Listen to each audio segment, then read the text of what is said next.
Job now. I'm Eileen Schaefer, and I'm the CEO of Silicon Valley Change Executive Coaching. And I am so honored to introduce your facilitator and course creator, Senya Myman. As you'll see on the screen, Senya has two main roles. She's a chief people officer, executive in residence in the tech field. She also coaches CEOs and CXOs at a variety of places looking for their next play. So she is also the founder of Silicon Valley Change Executive Coaching, and that's how I've gotten to know Senya. We are a firm who serves companies like Logitech, VMware, Zendesk, and on, and we have about 80 coaches on our deep bench of high caliber coaches. She is also a chief people officer for tech companies and has co-authored the best-selling book, Profit from the Positive. If you don't have a copy, I highly recommend that book as well. Now for the details on her background. She is a Stanford PhD. She also has her MBA from Stanford. She's a Harvard math major and econ, as well as a graduate from UPenn in the Master's in Applied Positive Psychology. So those are the things that give her the credibility to do this work with you. However, now I'm going to go off script here. What you won't know is that Senya is probably one of the most kind, generous humans I have ever come across, both personally and professionally. She is somebody who, when she sees a need, she doesn't just observe it. She thinks, how can I help? How can I make a difference? And so Senya contacted me about a couple months ago saying, hey, there's going to be a need and I want to figure out how I can help people who are in between jobs with all these tens of thousands of layoffs. And so that is the birth of this course. So I am so excited for your journey, and it's an absolute pleasure to introduce my good friend, Senya Myman. Thank you so much, Eileen. Thank you, Eileen. Hello, everybody. It's really good to see you today. We're going to get right into the job search, and you will have specific things that you will take away from today, specifically at least 3 tools. And today will be like a preview of all of the things that we'll be doing together every Thursday at this time at noon Eastern, 9 a.m. Pacific. So I'll launch right into why this is important at this time and what you can take away from this today. So I will share this with you. I'll start with my story, and then I'll go on in just a moment to your story or what I'm hearing from your story. I laid myself off last summer. So what happened is I was the chief people officer for a company, a startup venture-backed in the tech space. We were at about 650 people, and we needed to do layoffs. And I was the chief people officer, and so I was in charge. I and my department were in charge of the layoffs. So for people who are looking for a job, I very much understand what that situation is like. My situation was kind of bizarre because I really felt that the HR team, the people team, was very strong, and we built up a really, really strong team at that point. And there was somebody who would be a great head of people if I were to remove myself. So I pitched this to the CEO. I mean, truthfully, I needed to think a little bit long and hard about it before I did, because I mean, is it the right thing to pitch? Like, we're doing layoffs. I'm one of the people that should be let go. And I spoke to the CEO, and we have a really good relationship. And I just talked to him and said, strong people department, this is the right thing for the company. This is what we should be doing.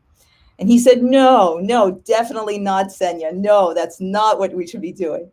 And then 3 weeks later, he came back and said, you know that idea you had? That I said, I know it's a good idea, right? And so there I am. I decided after leaving last summer that I would not do a full-time chief people officer role. So what I'm doing, as Eileen said, is I do part-time, just kind of jump into a company, usually a company of about 50 to 300 people, and stand up the people function. So I do this kind of executive in residence, chief people officer work. And then I've gone back to something that I've really loved, which is working with execs. So CEOs, chief financial officers, COOs on their next play, which is why I'm really glad to show you exactly the same kind of things that I work on in individual coaching, to show it to you in a process, in a progress kind of way. What else can I share about that situation? So in looking for a job, there's going to be a lot of mess in looking for a job. There's going to be a lot of feeling, a lot of emotion, and there is at any level that you're looking for a job. And so what I want to say to you is there was for me as well. Like I thought, okay, I'm doing this in a very logical way. I've proposed this to the CEO. We have an agreement. This is right, but it doesn't feel great. And I'm just saying that to you because it's for whatever reason you're job seeking, whether you were laid off or you are job seeking on your own and looking for the next thing. Sometimes that abrupt change, it just doesn't feel good. And we're going to talk about that. And that's part of life. And that's part of something that everybody goes through at their own pace as they're jumping into these actual job search techniques. So, with that, I'm going to ask you all to tell me where you are in your job search. And let me give you what I mean by that. So, what I mean by that is where are you between these three? So in a moment, Leah Bernardo, who I work with, my colleague, she's going to drop a link into the chat here. And would you please click on that link and do this poll? So here's what I'm asking you as we enter into the techniques that I'm going to share with you here. Are you at stage one of your job search, which is this, I'm not sure, I'm not really certain, am I going to do the same kind of thing? Did I move away from tech and am I going to look at a different industry? So I'm just not quite sure. I'm in early stages, I'm figuring things out. That's stage one. Stage two is, I call it generally the preparing stage, which is I'm preparing my resume, I'm preparing my LinkedIn profile, I'm preparing for my interview. So Leah, I can't see if you have. I think you probably have. There you are. You just dropped it into the link. So please, oh, it's so funny. It doesn't show up as a link. I guess you have to kind of copy it and then paste it. So uh, grab that link. Leah, could you drop it in one more time, please? Thank you. Thank you so much. So there it is. That's a link. I wish you had it as an actual link. So if you can copy it and click on it, we will know what your results are. But I'd like to know if you're in the early stage of it, if you are in the preparation stage, that's stage two, or if you are in the active stage, which is interviewing, closing, and negotiating. The middle stage, when I've done this survey before, I want to find out who it is for the people who are here today. But when I've done this before, it's about 75% of people that are in stage two. I don't want to bias your answer. And the reason they're in stage two is they're preparing a lot of things. Somebody says they can't copy. Somebody says they lost audio. If other people don't have audio, say so, or just re-log in. Oh, you can't hear me because I'm in audio. Okay, I'm just going to go with the program. Leah will help you troubleshoot in the comments. Are you at stage one in which you're not sure? Are you at stage two in which you're preparing things? So how does my LinkedIn profile look? How does my resume look? Are you speaking with people, reaching out to people? Are you at, oh, you know what? You could just give me answers in the chat too, and then I'll know in the chat as well. Great. That's a fine way to do it also. And, or are you in the stage where you are actually actively interviewing? You have interviews this week, you have interviews next week. So I am seeing a lot of stage twos, some stage threes. Thank you for this. You're just giving me answers really quickly. Okay, the audio is fine. Thank you, Paula. Okay, so I'm seeing a lot of stage twos. I'm going to go with generally stage two direction as we go forward with this, and then we'll see what we want to play with. So thank you for that. So here, when I said, what is my story and what is your story? Here are some of the things that I'm hearing as your story. So when I say your story, what I really mean is, let me give you this a little bit bigger. Just a moment so you can see everything. Okay. So when I say your story, what I really mean is, here are some of the things I've heard. I've been speaking with people who are in this job search mode, and I spoke with somebody who has applied to 700 roles and has come close. I'll actually give a little detail about the kinds of things that this person can work on, and has come really close 3 or 4 times.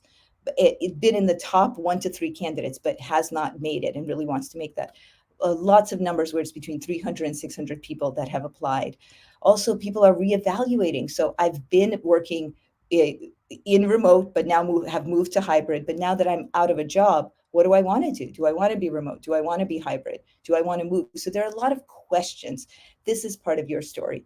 Part of the story is how much not fun it is to have received the news lately, which it's still going on. Companies are still letting us know the not great information about layoffs. So what I'm saying is your story can be in any of these phases. So let me show you something. This is a spiral. I actually want to make a joke about it because it's true.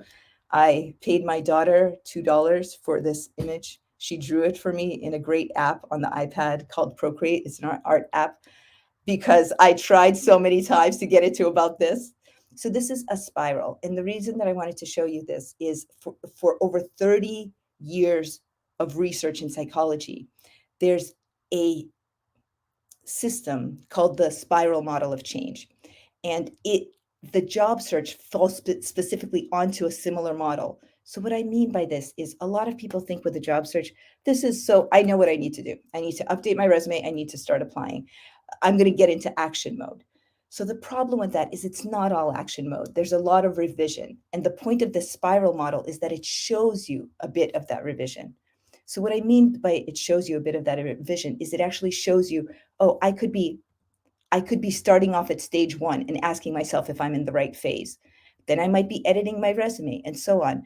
But the idea of this change model, which is so applicable to the job search, is you might get all the way through to interviewing to stage 3, and then that might not work out. So you're a little bit back there. It's a little bit like you can fall off a spiral to an earlier spot, and that's okay. And I bring this up kind of as a blanket statement to say that wherever we are, it's fine. It's good. We're going to move forward. We're going to move backwards. That's just how things are going to change. Okay, so let's. Oh, you can't actually see that slide. Yes, you can. Great. Okay. With the spiral model, things are going to keep changing. So let's jump to a specific thing. You're here, and a lot of you are in stage. Oh, I love it. Somebody said they're in 3 stages simultaneously. You're in stage 2, which is preparing, doing a lot of preparation. So let me give you something that you can work on. Typically when we prepare, so let me just start with a baseline assumption. Everyone here right now is a high achiever, is somebody who's done really well at their company, is somebody who is excited to take on their next challenge, who's excited to take on their next role, to move forward to their next role. So that's not a problem. That's not an issue for any of us. But the problem is, as chief people officer, I think, what have you traditionally been doing? And what's something that you can do that gives you a little bit more edge over what you've traditionally been doing? So preparation phase. In preparation phase, we create and we edit our resume. We edit our LinkedIn profile. You might get a Calendly link, or something like that, so it's easier to schedule for people to schedule with you. We prepare for interviews. SARI stands for Situation, Action, Result, Interesting Thing, and we're going to spend a whole week on these SARI stories and specifically crafting them. This is a way to tell a story where something happens in advance, then you come in, you solve everything, you're the hero, you do great things, and you show the result. This is a great way of telling stories in interviews. So you're probably preparing those. You're probably thinking about the tell me about yourself question, tell me about a challenging time, those kinds of things. And you're probably reaching out to people. So you should be doing this. This is great. And what else can you do? So when we think about what else we can do, let me give you this example. I'm going to call this person Cassie for Cassandra. So let's say she's got interviews coming up all next week. So we spoke, and Cassie said, how can I get to the place that I am the number one choice when it's down to the remaining few candidates? How can I get to that place that people look to me and say, oh my gosh, it's her, it's actually her?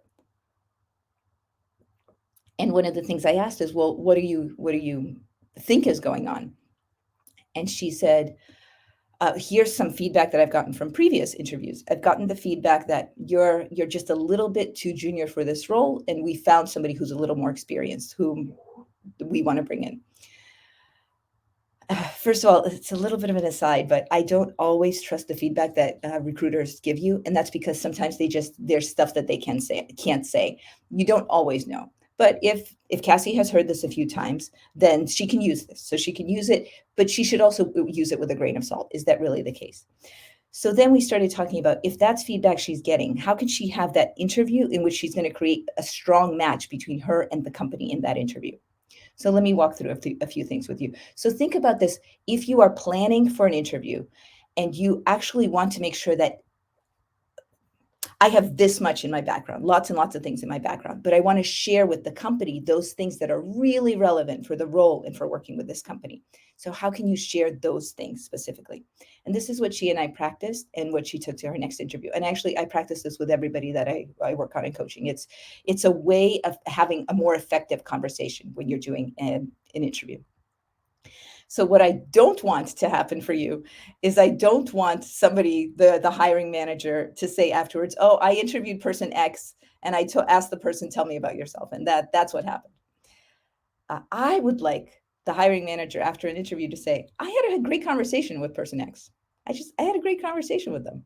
That's what I would like to happen. Because when somebody interviews somebody, we know there's that power dynamic. There's usually a little bit of a one-way direction of conversation. You're all familiar with this. An interview starts and it's, oh, I'll tell you a little bit about this role. And now tell me about yourself. Tell me about a time when this, tell me about a time. So you answer all the questions as the job candidate. And at the end, you may ask a few questions. So let's change this up a little bit so that it's much more effective and much more efficient as opposed to question, question, answer, answer. Instead of tell me about yourself, here's what I suggest. So I suggest that you have a conversation where you say, could I ask you a few questions for context before we start? Almost every person is going to say yes. Yes, you can ask me a few questions for context. I have seen with some people that in very rare cases, people say, no, let me just get started with the interview. This is my opinion, but I've seen that usually happen with interviewers who are more early in their careers. So people who are more senior, they want to give you context. They want this to be a very effective interview. So first question, could I ask a few questions for context before we start? And then the question is, so let's say you're interviewing with a potential hiring manager. This job description is really thorough. I see the parts that are really important in there. What I'd really like to know is for you as the hiring manager, what is the most important thing that the person in this role will need to do? So what you're saying is, I've read it. I know the top 5. You could even say off the top 3 that you see that are really important for this role, but you don't have to. The reason we ask this is between the time the job posting was written, the job description, months could have gone by. In fact, this hiring manager could have recycled a job description from before because they're hiring someone in a similar role as someone else at their company. You don't know what's important for them right now unless you ask them. And the best way to ask is just to say, look, you're going to be the hiring manager. What's going to be most important for you in this role? And they may choose one of the items from the job description. They may tell you, well, we have a new problem. We have a new challenge. And here's what's going to be critical. You can also ask questions like, what is it going to be important for you about working with this person, the actual working relationship, or what it's like to work with this person? So you're getting some context. And then you know yourself, so you can share the stories that are relevant to what they're asking about. Let me give you an example. Suppose Cassie hears, we really need somebody who is very strategic in this role. That's critical for us. Great, that's what she hears. And then the next question is, tell me about yourself. Cassie will pull out those stories and situations in which she is most strategic. She has them, she knows them, she's prepared them. So in this way, it's really where is that fit and trying to help maximize it. Questions, comments. This is a start of the interview technique. Comments, questions. I'm looking for what you're thinking about. I'm going to go on to the end of the interview technique. So this is to start this off in a way that more of the match can be discovered in the conversation. Okay, end of the interview. I call this the fit and hesitation question. And for all of you, it's over 100 of you on the call, I highly recommend in your next interview, you use this right near the very end. So leave yourself about 5 minutes, and here's how it works. Now that we've had the chance to spend 30 minutes, 45 minutes, now that we've had the chance to spend some time together, I'd like to ask you what you think may be the fit between me and this role. And in a moment, I'll ask you what your hesitations are. So you always have to do both parts, the fit and the hesitations. If you only do the hesitations, you will lose out on hearing what the fit is. And let's say you speak to 5 different people at the company. One of the things that you can say to the hiring manager is, oh, when I was speaking with your colleague, one of the things that we thought might make sense is, and bring up an item of fit that the hiring manager's colleague mentioned. I know that's no names, but just sort of titles. All I'm saying is this gives you really valuable information. This is not feedback that you're hearing from the recruiter weeks later. This is in the moment. Where might there be a fit? And in a moment, I'll ask you what hesitation. So let me tell you, every time that people have asked this, you don't have to, in a moment, repeat the hesitations question. So the way the hiring manager does this is they'll comment on the fit, the aspects of fit, and they'll go right into the hesitations. That's just human nature. So it's not like you actually need to repeat the question. But the phrasing is, what may be the fit? And in a moment, I'll ask you what the hesitations are. So I have a question here, and I'd love to. Oh, great. So one of you is saying, I usually ask hesitations, but I don't ask fit. And it's so simple and critical. Thank you for saying that. I completely agree. My bonus little thing in blue here is, who do you think asks this question all the time? What genre of job candidates asks this question all the time? So give me a little thought of who. So every senior level person who is like this that I have ever interviewed does ask this question every single time, and it's fascinating to me because I start smiling when they start to ask the question. So let me see if you all can guess who it is. Who are the people who ask this all the time naturally by way of executives? It's not executives. Nope. Thank you for that guess. It's not executives. HR? Nope. It's not HR. I'm loving this. You got it. It is sales. It is sales. It is sales. It is sales. So think about it. When a salesperson is selling to a prospect, they often, I imagine, I actually have never cornered a, oh, you guys are all coming out with the sales. I've never cornered a salesperson and asked them this directly, but it is sales. When I interview a sales senior leader at the end, so Senya, now that we've talked for a while, could you tell me where you think this may work out and where you think the company may have some hesitations? And I do answer. Here's what I want to show you next. So in this stage, what we've just done, this is one tool. If you are in stage 2, if you're in the prepping stage and you're going to have interviews, what does it do? I'm summarizing everything that you all are saying in the chat. We're summarizing what is important for you, whether it's the hiring manager or somebody else. What's important for you in this role? That's our starting question. And then we can answer with our tell me about yourself towards that. And our ending question is this fit and hesitation question. What are the results? So with the starting question, we learn, we hear, what are they looking for? And so our examples can support their goals, which again, I really want to say, this is not a shortcut and this is not a trick. This is a way to make a better match in the conversation that you're having with the person on the other side of this job interview. And the ending question, what's the result? That it's the fit, as most of you have mentioned here, the fit is that there's a forcing function to help that question, what's the fit? It's a forcing function to help them think through where your strengths are. And on the hesitation, you're able to address it. And in fact, when people say, so let me give you an example. Somebody gets told, and actually gets told as a hesitation, well, we are just not really sure if you're going to be senior enough for this role. We have a variety of candidates that we're speaking to. At that point, Cassie should immediately say, I understand your concern. May I share 2 pieces of data? And then she should go into her sorry stories. Here's a situation in which at my job, somebody believed that I might be too junior. Here are the actions I took. Here's the result that affected something for the whole company. So she goes right into not just, oh yeah, I actually am not too junior or I'm not underqualified, but she actually goes there with 2 data points phrased in these stories of here's what the situation was, here's the action I took, here's the result the company got. Okay, so what I want to happen for you is that the interviewer says at the end, when I spoke with Cassie, it seemed her experience was really aligned with what I was looking for. That it's natural, that it's a natural way of aligning with what someone's looking for. I'm going to pause and see if there are any questions and there are thoughts at this point that you want to make sure that we address, whether it's on this session or the next session. And then I'm going to do a very interactive section right here, a very interactive way to make sure that we stay together for the next 9 weeks, if you want to. And then we're going to go on to technique number 2. Today, in this session, you'll have tools. This is incredibly green. It didn't look so green when I created it. After this session, you'll have tools to co-create more effective interviews. So that is actually what we went through right now. You starting off and ending in that way, that is a way to co-create with the person interviewing you. That's a way to co-create more effective interviews. You'll have a tool to demonstrate more collaboration and confidence, but implicitly. Again, not one of these, oh yeah, I'm very confident that I can solve that problem, but that you can demonstrate that collaboration literally in the moment with the interviewer. We'll talk about that next. And then we'll also talk about some techniques to decrease the potential feelings of stress in going into an interview. These are the 9 sessions. So the reason I'm showing you this is keep in mind, if you do want to be in these 9 sessions, you can sign up for them one at a time, or we can get all 9 into your calendar and you can just choose and pick whichever ones you can come to, whichever ones you want. So what these are, these 9 sessions, this is a little bit the structure, the process of going through a job search. And these are in the main categories. So at first, these are the 3 tools today. That's week 1. Week 2 is we're going to flip the job search on its head. I touch on that a little bit in the next technique, but it's much more in depth, which gives you, I a little bit hesitate to say this, but which actually gives you a little more power in the job search.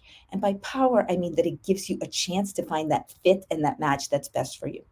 So the first three are about making a switch in your mindset and in how you approach things with very specific actions. And it's a lot, that first section, the first 3 weeks, and a lot about connecting in relationships, which I think are going to be key, absolutely key to your job search. And if you a little bit hesitate to reach out and connect, I've got some tips for you there. I spoke with my good friend Nancy Ankowitz, who is the author of Self Promotion for Introverts, to get specific tips on how to target some of these suggestions to introverts who may not be as comfortable reaching out and connecting. They may, but in case they are not. The next section is going to be about that action step. So interviewing, LinkedIn profile and resume, the questions that you ask. So actually, I love this section. It's questions that you can ask within an interview that actually increases people's belief that you're there, you're really there for the company and you're really interested. And then the last section is necessary and counterintuitive job search actions. One of my favorite sections as well, job crafting, which is in advance of taking this role, how can you make sure that it's really a role that fits for you? What do you need to do? That's called job crafting. And you can do that in conversations, in the interview conversations. And we will do a heavy hit on negotiations and comp, especially, and closing. So closing the deal. That's what the next 9 weeks are about. So here's how you can get these 9 weeks of content. Let me skip the first two for a second. Let me go to the bullet point, the second bullet point. So the way to get invited to session 2, it's literally to session 2 of this, are two things. You can click on a calendar event for session 2, and Leah can post that. But most importantly, you can go to our mailing list. So I will show you this. If you go to my profile, right here, it says sign up for job search emails. So I encourage you in a different tab to do that right now. So literally pause, and Leah just dropped the link, which isn't a link, unfortunately. It's not a link in the chat. So pause for a moment while you're listening to me, open up a new tab, and go, so the tab, find me on LinkedIn. And I just thought maybe Leah can link to me. Let's see if you can link to me at Senya. There you go. Okay, so you can find me. You can click on my profile, click up for sign up for job search emails if you want to do these remaining weeks. And then let me go on to technique number 2. But I wanted to tell you this at this point so that you know, if you want these weeks, you're going to get a calendar invite for each of them specifically. The links are going to be different, but you will get that calendar invite. You will not see other guests that are invited. This is a very private matter. It's your own. So the guest list will be hidden and you will be invited to all of them. Or you can sign up for event number 2. So in any case, highly recommend that you just quickly get onto the job search emails, and then we will invite you and I will send you tools and prompts for you thinking about the job search. The second thing that you can do is when you go to the LinkedIn profile, so I've connected with a lot of you, but if I haven't, one thing you can do is you can click that bell. You can follow me or connect with me. I'm happy to do both, and click that bell. That way you'll see all the job tools that I'm sending you. I really hesitated about where to give you this information, but if you're interested in these kinds of techniques, I want to give it to you right away. Okay, next stage, interviewing and closing. Interviewing and closing. Stage 3 is when you're in the interview. And in the interview, there's one way that you can take on a mindset that then you will be able to carry through with all the interviews at this company. And that will additionally increase the feel of collaboration, but will also, from their point of view, increase what looks like very, very comfortable and, in a sense, humble confidence for you. Not all of us need an extra boost in confidence, but it also can't hurt. So in interview and closing, again, where are we? We're at the phase where we're interviewing and speaking with people. Let me talk about George. George is an executive, a real person, just the name is not George. George is an executive, and George is not applying online. So what George does is he reaches out to contacts instead. He's in a phase in which, let's say George is actually still employed, but he's in a phase where he's reaching out to contacts to find out what company would be a good fit for him. He has good conversations, and then he has a weird conversation. So George told me about this conversation, and the conversation was something like, well, where do you see yourself in 5 years? Which is fine. That's fine to ask. But it continued along those lines. Like, what are some contributions that you want to make to the field? And it wasn't about the specific job as much. And George walked away from that interview thinking, I want to steer away from conversations that are very vague and don't actually give us a sense of each other, of working with each other, what the job would be like. So here's what George and I played around with, and here's what he did. How do you steer those conversations? What I don't want to happen for you, this is a little extreme, is for you to feel unsure of what an interview will be like, and I want you to feel more confident. Maybe not as confident as this person leaning back in their chair almost ready to tip over, but comfortable with where the interview is going and what you're getting out of the conversation, and you're contributing to their knowledge of the possible match. If you remember nothing else from this whole conversation that we are having here, here's the one thing I wish for you. I wish that as you're going through your job search process, that your mindset is that of a consultant, so not a job candidate. This is weird. It was weird for George when I told it to him. He said, "Well, what do you mean I'm a consultant? I'm not a consultant. I'm there. They have the power. They're interviewing me." So every executive that interviews at the executive level, they do this already. And what I'm recommending is that you do it as well. When you're speaking with a company about what their problems are and what's important for them, you already, in a sense, have your consultant hat on. You already can imagine what the problems are and how to explore solving them. So my challenge for you is to imagine, this is going to take a number of times of possible playing around with this, is imagine that you're getting paid $10,000 for 1 hour, and that you've already been paid, for this, and that your conversation with them it's already been paid, but you are there to help them problem solve. In that case, what you really need to do is to ask and learn. You need to collaborate, you need to explore ideas, but it changes how you approach this whole thing.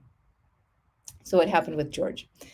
He tried this consultant mindset. He was really, really hesitant. He did not want to do it. He thought he said, "Let me give it a try." But also, the question is, doesn't the person hiring, don't they have the right to ask me anything they want? They do, but is it going to get you to know more about each other in the company?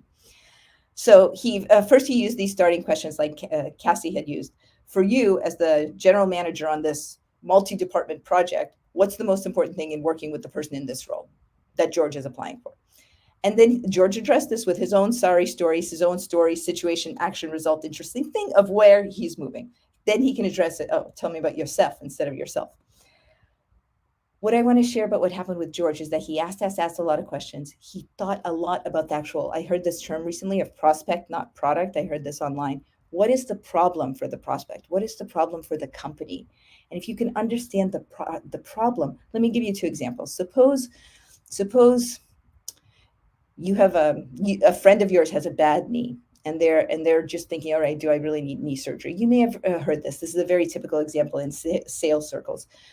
They go to two doctors. One doctor looks at the knee, says, "Oh yeah, sure. You need a surgery. I'm available next week at this time. Come on in. We'll do surgery." The next doctor you meet with says, "When does it hurt? How much does it hurt? Does it hurt if I do this? If I do that?" So really understanding the pain point. Similarly, when you're in an interview, understanding what the pain points for the company are, that and reflecting it back to them and having a real conversation, that's going to show that collaboration, that this person can collaborate with you and work with you. And then you can try things like asking them, have you tried this? Have you tried that? Well, when I've been in a similar situation, here are things that I've tried. So it's really a back and forth. So in summary, this is the second technique that we've gone through, and we're on good track on time. Be a consultant. Ask, repeat back the problem statement. This is the situation that's going on. Find solutions together, collaborate. And I know it could sound didactic for me to say this, but have fun. Have fun in that situation. Really play with the situation and with each other in a collaborative way. So what I want to happen for you is that you've gone from an interview, that's a person with a clipboard and another person, from an interview mode to a conversation, to a consultation. So that afterwards, that interviewer will say, when I spoke with George, I felt he understood the business, he understood the pain points, where we wanted to go. I got the sense that I could work with this person. That's what I wish for you. We've now done technique number 2. So what we did before was we did the starting and ending questions, and now we've moved into interviewing and treating the interview as a consultation, really understanding what the problem is, digging deep into it, exploring ideas. That's the second technique. Are you ready for the third technique? Okay. So it's a little bit 3.5. For those people who heard news that they were laid off, let's say in the past month or so, it's you may not be ready to take action, or you may be taking some action but not others, and that is totally normal. It's just like, and I'm going to get a little deep here, but it's just like the process of grief, in which case people react in lots of different ways. Some people get busier, some people retract back into themselves. Everything is individual when it comes to very big serious news, like that you're not at the job that you were at, let's say, a month ago. So, in that context, for those people who recently have heard this news, here are three things that you can do.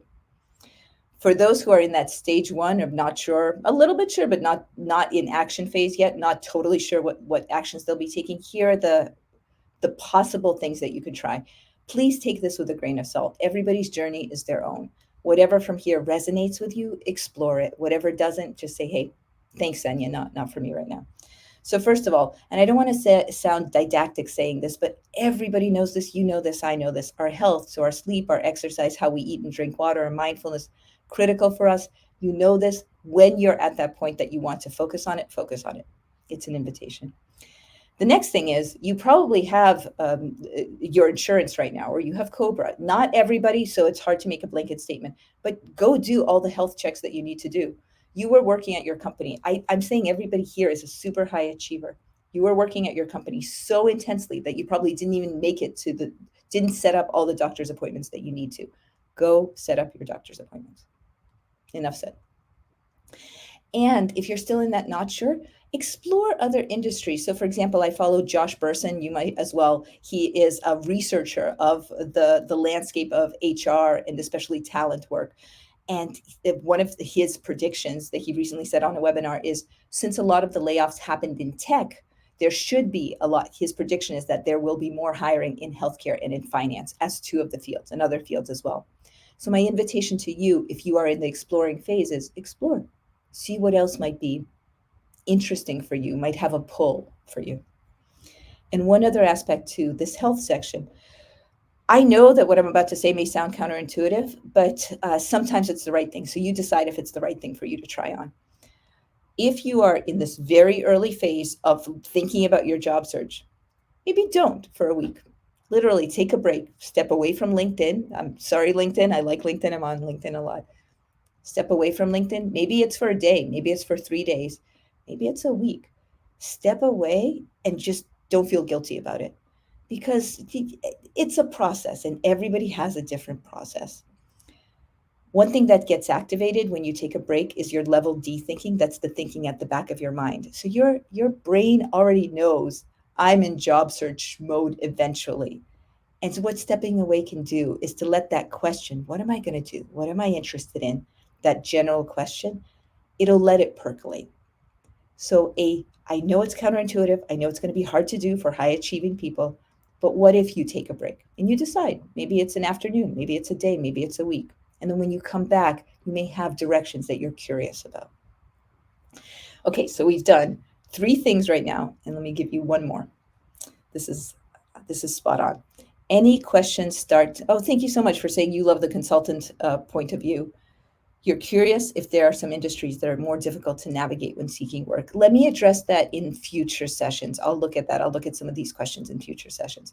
Yes, this makes the previous idea makes the conversation much more collaborative. That's exactly it. That's the point. All right, I'm going to give you one more. So what I'm actually giving you is, in a sense, 3.5. The reason that I care about you and this for you is because it's a little bit unknown out there. So we didn't know what was going to happen when it was the pandemic. We didn't know when the war broke out. We didn't know when all these layoffs started and kept going. But there is something that we all know, which is that we can learn when we speak with other people. And I'll tell you directly, I have a lot of friends who say, oh my gosh, Senya, don't give me that advice. Speaking to people, like, really? Can I just apply online? You can, but is it working for you? Is it effective? So while a lot of people think of this stage 2 as preparing as your resume, your LinkedIn profile, and preparing for interviews, I would say, what if you think of preparing as speaking with people? And let me give you something really specific that you can do. These are some of the normal objections. No, speaking with people is not for me. And it's a buyer's market. Why would I rock the boat by trying to reach out to people, maybe when they're not the ones posting the jobs? This idea of reaching out and speaking to people is too out there. It doesn't sound fun. I don't think it's going to work. And also, Senya, who are these people? Who are these people that you think I should be speaking with?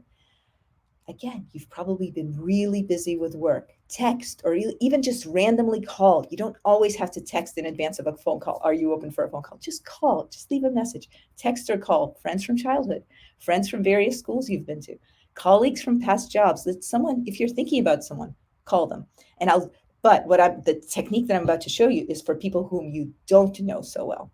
So let's keep going. Previous mentors, wonderful source of information, of advice, of even navigating different industries and roles. Previous mentors, great source. Colleagues that have moved into areas that you like, that you're interested in. People in industries and in companies that you like, and people that seem interesting to you.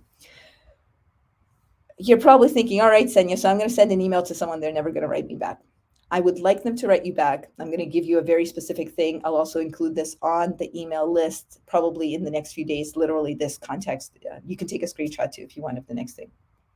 So let me give you a third final example. This is Jay. Jay is an engineering manager and has been applying online. And let's say Jay wanted to move into AI or into healthcare. So Jay looks up companies on LinkedIn, looks up companies, looks up people in this area, but a little bit more senior than peers. So somebody who might be a hiring manager, whether a job is available or not. And Jay wrote the following note. So here's the note. But before I show you the note, so in the note, you will want to do at least one of these three things. If you can mention somebody's name, so if you have someone in common and you can check with your person in common, hey, I'm going to reach out to this person. Can I mention? Oh my gosh, mention that person's name. That will be the most likely for someone to write you back. You may not have that. If you have a school that you went to in common or a company that you worked at. So if there's a big company that you worked at, one of my first jobs out of college was Morgan Stanley. If I meet someone and they went to work at, and they had been at Morgan Stanley, I will certainly bring that up.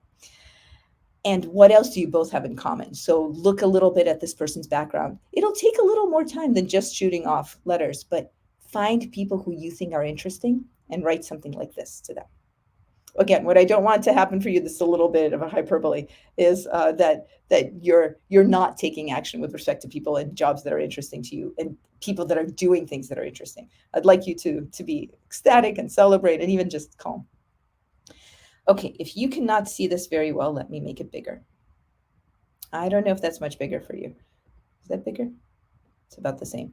Hello, interesting person. I'm going to read it out. My friend Senya, so let's say I'm in common between the two of you. My friend Senya suggested I reach out to you. I'm exploring work in the visual AI space. I saw that you've been working in this space for 5 years with primary responsibility for this, that, and that. I notice you've won this award or you've written this summary in the field. So again, this takes a little bit of research. Would you be open to me asking you a few questions sometime? I've been and then give your title, at companies including Google and Intuit, for example. By the way, I'd be happy to share with you the trends that I've seen in my work in AI. So please offer something that you think may be interesting to them, because it will be. And they'll also feel like it's not a take from them, but that they can also ask you questions. I'd be interested. I'd be happy to share with you this or that. Would you be open to jumping on a 20-minute call? It would be a privilege to ask you a few questions about this and that. If you're open to such a call, and then give them a really, really clear, hey, here's my Calendly, or I'm flexible on Wednesday and Friday afternoons and I'll work around your schedule. Super simple. If you send 10 of these, maybe you hear back from one, but you have a conversation with that one. If you send 10 of these, maybe you hear back from 5. You'll follow up as well, and we'll go through that. But the reason I wanted to share this with you and actually share some language is that it doesn't have to be complex. It can be very clear, short, clear, and I'd love to share something else with you and the point of contact, whether it's Senya or something that we have in common. We both we both follow a specific media outlet, or we both like soccer. So with all of this, the summary is whom to reach out to: anybody, your sister's old roommate from college, your previous mentor, a conference attendee that you had met before, a new person, especially a new person. Write a note and follow up. It will take more time, but it could be so worth it. I am not able to move forward. There we go.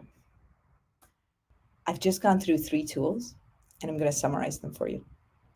After this session, you will have tools to co-create more effective interviews. That's the starting question. And the starting question is, can you tell me what's important for you specifically in this role? And the ending question, which is the fit and hesitation. Fit, and in a moment, I'll ask you about hesitations. It's just jumping around, you guys. So here's the next thing. We talked about how to reach out to people. That envelope symbolizes reaching out to people. After this session, you'll be able to demonstrate collaboration and confidence, as you all have said in the comments here, by taking on this consulting mindset, not an interviewing mindset, and thinking, hey, they've already paid me for this. Let me give them whatever I can share with them. And that's not the interviewing, but more of a conversation and consulting mindset. And hopefully you can take small but crisp action to decrease the feelings of stress. Again, everybody's journey is different. I was speaking with a friend of mine, and she said, I did have a lousy feeling after the layoff. But I was speaking with someone who told me this is also exciting and this is an opportunity, and you don't even know what could happen. So when you're ready to, that might be a mindset that you're ready to shift into. So to decrease the feeling of stress, definitely go to all the doctors that you need to right now. Take a week off if you can, if that helps you stabilize some ideas and explore with yourself what you're interested in, and explore openness to other industries.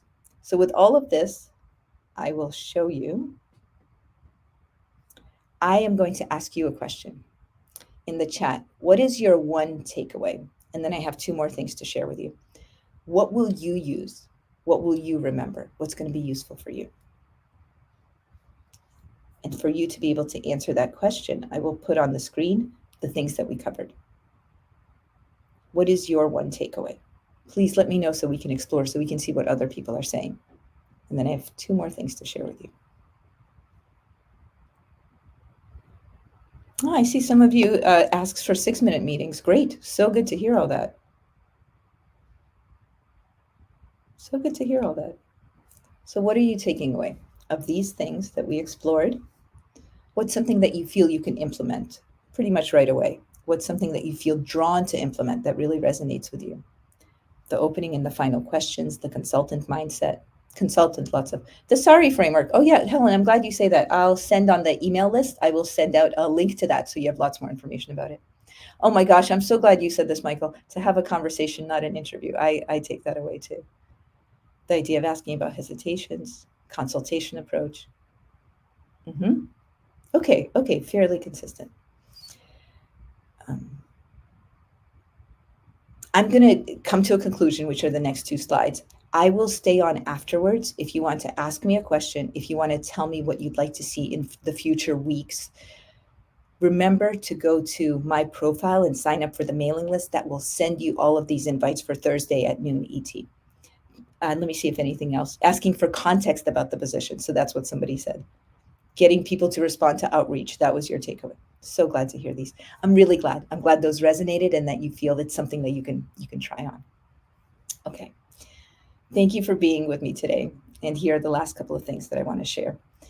When I was in business school at Stanford, I had a professor. His name is Irv Grossbeck. He's so deep and so thoughtful. He started Cablevision back many, many years ago.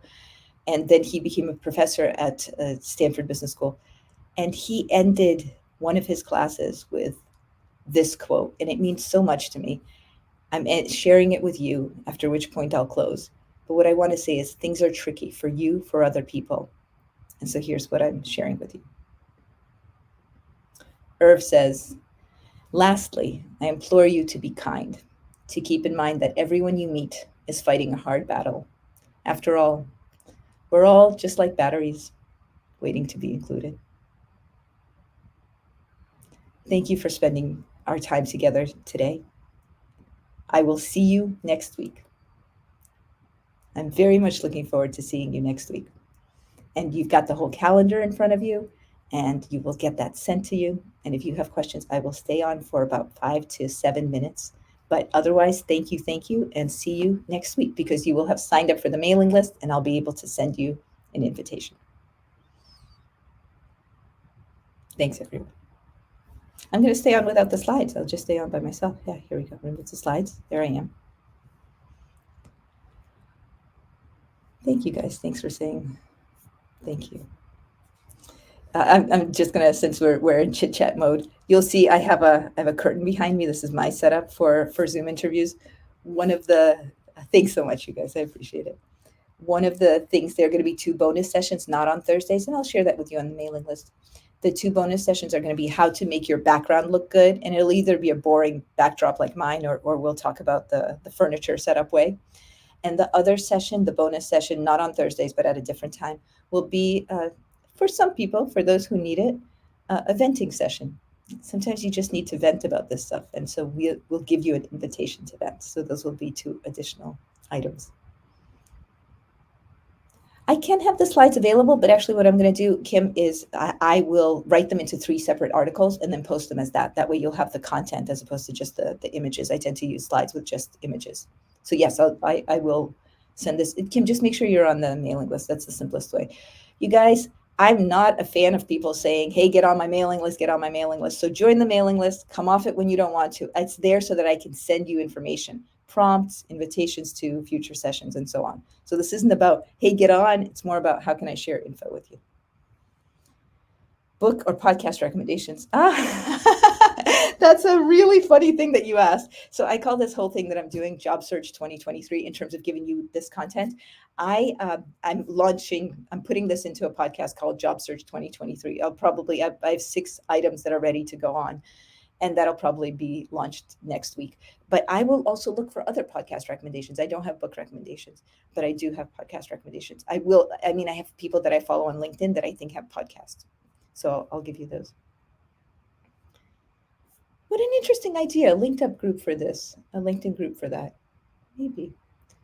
Great question. I see your question. A lot seems geared to more senior professionals. So I want to challenge you. You see who you are. You asked this question. A lot of what we went over seems geared towards more senior professionals.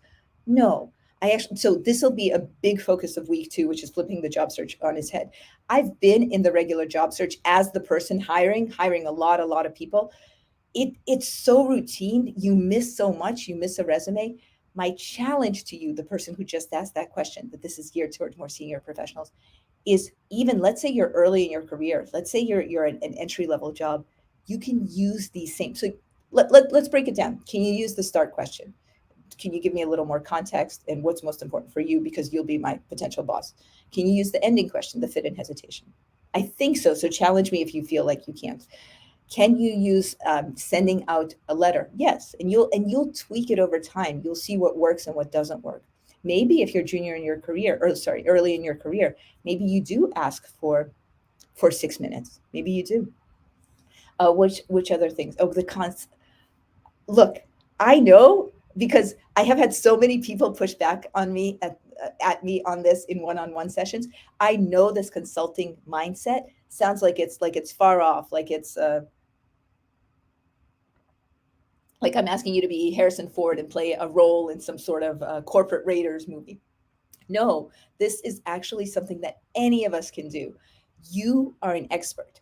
All of us on this call are an expert. I'm an expert. You're an expert. You are an expert in your thing. That means you can be a consultant. You can say, any person at any level. I have hired executive assistants before. They're experts in what they do. For them to have a consultative mindset and to say, well, Senya, what are the biggest problems? What are the biggest problems in the department, in your work, in your scheduling? Oh my gosh, that's ideal. I want them to feel my problems. So I'm saying all that from the point of view of, you have options in terms of how you take this on, and challenge me back. Like, tell me if you will or you won't take it on this way. All right, I see your questions, and I am going to use those for future sessions. See you next week. Delightful spending time with you. Thank you, everyone. All the best. I salute you.